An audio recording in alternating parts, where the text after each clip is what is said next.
Hello दोस्तों, clear concept channel में आप सभी का स्वागत है। भारतीय संविधान 20 महत्वपूर्ण क्वेश्चन आप सभी के लिए लेकर आया हूं। ये पूरी सीरीज चली है, इसमें 200 क्वेश्चन आप लोगों के लिए कराए जाएंगे, जो भी महत्वपूर्ण 200 क्वेश्चन होंगे। दोस्तों, उसमें पहला क्वेश्चन, इस वीडियो का पहला क्वेश्चन है, लोकसभा के निर्वाचन हेतु अधिसूचना जारी कौन करता है? तो लोकसभा के निर्वाचन के लिए राष्ट्रपति कौन करता है? राष्ट्रपति अधिसूचना जारी करता है। अगला क्वेश्चन दोस्तों, किस उच्च न्यायालय के अधिकार क्षेत्र में सर्वाधिक राज्य आते हैं? तो दोस्तों, जो गुवाहाटी उच्च न्यायालय है, कौन सा? गुवाहाटी उच्च न्यायालय है, उसके क्षेत्र में सबसे ज़्यादा अधिकार क्षेत्र में सर्वाधिक राज्य आते हैं। जैसे जो गुवाहाटी उच्च न्यायालय है, उसके अधिकार क्षेत्र में असम, नागालैंड, मिजोरम, अरुणाचल प्रदेश, कौन कौन से? असम, नागालैंड, मिजोरम, अरुणाचल प्रदेश आते हैं।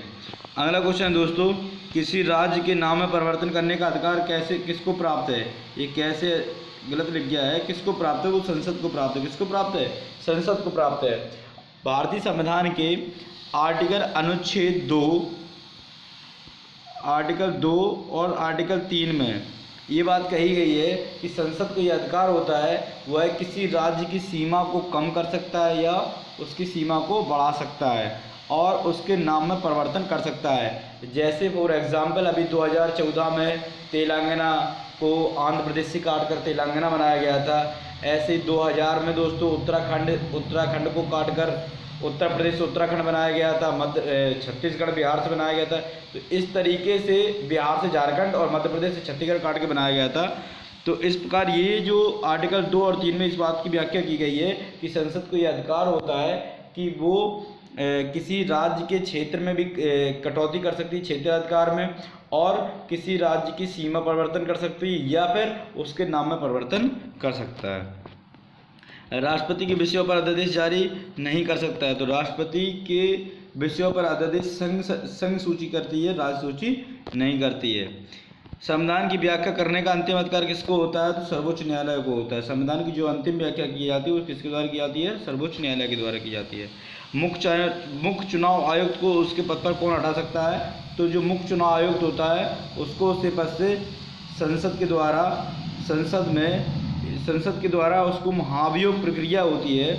जैसे राष्ट्रपति पर आर्टिकल 61 के तहत राष्ट्रपति पर महाभियोग लगाया जा सकता है और राष्ट्रपति को उसके पद से नियमित किया जा सकता है। उसी प्रकार जो मुख्य चुनाव आयुक्त होता है उसको भी संसद में महाभियोग प्रक्रिया के द्वारा हटाया जा सकता है।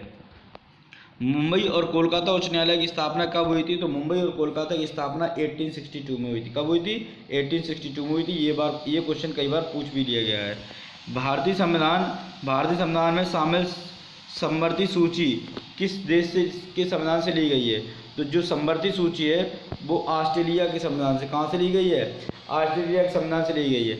दोस्तों, जो समवर्ती सूची है, इसी प्रकार 2 सूची और है भारतीय संविधान में। अनुसूची 7 में, किसमें? जो 12 अनुसूची है भारतीय संविधान में, 12 अनुसूचियों में 7वीं जो अनुसूची है उसमें ये तीनों सूची रखी गई हैं। कौन कौन सी? संघ सूची, राज्य सूची और समवर्ती सूची। जैसे दोस्तों, जो संघ सूची है उसमें जब ये संविधान बना था तब उसमें कितने विषय थे? 97 विषय थे। कितने विषय थे? 97। और अब प्रेजेंट टाइम कितने विषय है उसमें? तो 100 विषय बढ़ा के 100 कर दिए गए हैं। अब इसमें 100 विषय हैं। किसमें? संघ सूची में। किसमें? संघ सूची में। और दोस्तों, ये किसमें रखा गया है? अनुसूची 7 में रखा गया है इसको। किसमें? अनुसूची 7 में ये तीनों रखी गई हैं, संघ सूची, राज्य सूची और समवर्ती सूची। इसमें संघ सूची में 100 विषय हैं वर्तमान में। और दोस्तों, बात आती है किसकी? राज्य सूची की। तो जो राज्य सूची है उसमें फिलहाल में कितने, पहले जब बना था तब उसमें 66 विषय थे। कितने थे? 66 विषय। उसमें 5 कम कर दिए गए और कितने बचे हैं? 61। ये 5 किस में गए हैं? ये समवर्ती सूची में गए हैं। ठीक है दोस्तों। और जो अंतिम सूची है समवर्ती सूची, कौन सी सूची है? समवर्ती सूची। इसमें जब ये संविधान बना था तब इसमें 47 सब्जेक्ट थे। कितने थे? 47 विषय थे। और वर्तमान काल में कितने विषय हैं? तो वर्तमान में इसमें 52 विषय हो गए हैं। कितने विषय हो गए हैं? 52 विषय हो गए। और ये आर्टिकल किस में रखा गया है? किस में रखे गए हैं? अनुसूची 7 में रख गए हैं। और टोटल अनुसूचियाँ कितनी हैं? 12 अनुसूचियाँ हैं दोस्तों।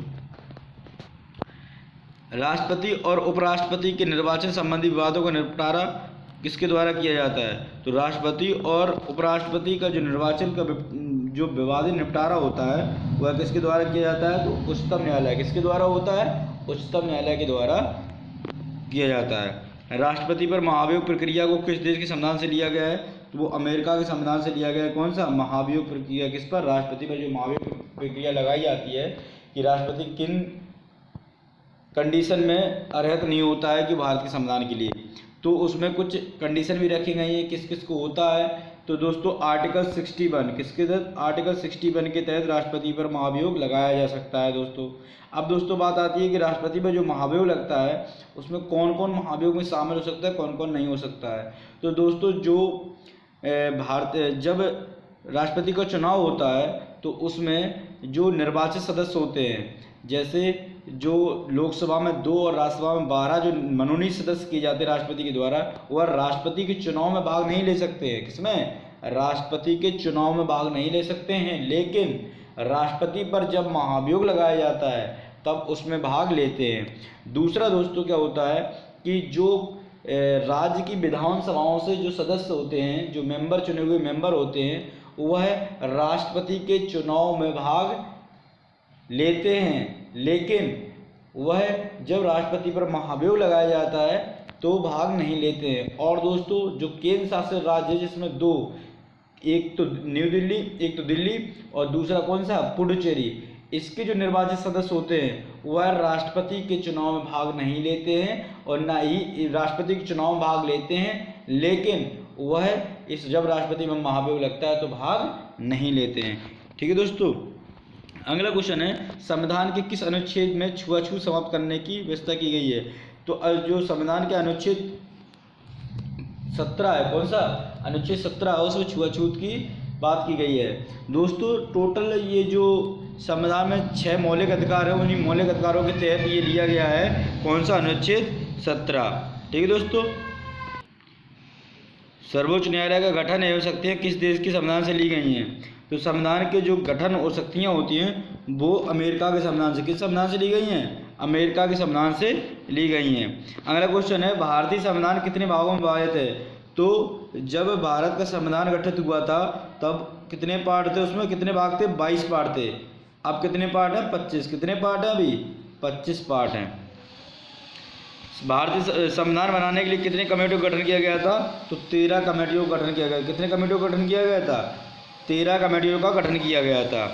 अगला क्वेश्चन है समानता के अधिकार का संबंध किस अनुच्छेद से है? तो समानता का जो अधिकार है वह अनुच्छेद 14 से लिया गया है। दोस्तों अगले वीडियो में आप लोगों को जो पार्ट 8 कराया जाएगा उसमें जो भी मौलिक अधिकार है उसको पूरा डिटेल से आप लोगों को कराया जाएगा, इसलिए आपको पार्ट 8 जो है वो देखना बहुत ज़्यादा ज़रूरी है, क्योंकि उसमें मैं आप लोगों के लिए पूरा मौलिक अधिकार कराऊंगा। अगला क्वेश्चन दोस्तों मौलिक अधिकारों का विकास सर्वप्रथम कहाँ पर हुआ था? तो जो मौलिक अधिकार है उसका विकास कहाँ पर हुआ था? ब्रिटेन में। कहाँ हुआ था? ब्रिटेन में। संचित निधि का संबंध कौन से अनुच्छेद से है? तो संचित निधि है उसका संबंध आर्टिकल 266A, कौन से? 266A से संचित निधि। लोक लेखा निधि का संबंध कौन से अनुच्छेद से है? तो 266 संचित निधि है 266A, और जो लोक लेखा निधि है उसका संबंध है 266B, मतलब 1 और 2, 266(1), 266(2). राष्ट्रगीत को सर्वप्रथम कब गाया गया था? तो राष्ट्रगीत जो है वो सर्वप्रथम 1896 में कब गाया गया था? 1896 में गाया गया था। मुख्य चुनाव आयुक्त की नियुक्ति कौन करता है? तो जो दोस्तों जो मुख्य चुनाव आयुक्त होता है उसकी नियुक्ति राष्ट्रपति करता है। कौन करता है? राष्ट्रपति करता है। ये दोस्तों आपको मेरा वीडियो अच्छा लगे तो इसको लाइक करिए, सब्सक्राइब कर दिए, शेयर करते रहिए, जिसमें आप लोगों के लिए और अच्छे से अच्छे वीडियो ला सकूँ। थैंक यू दोस्तों।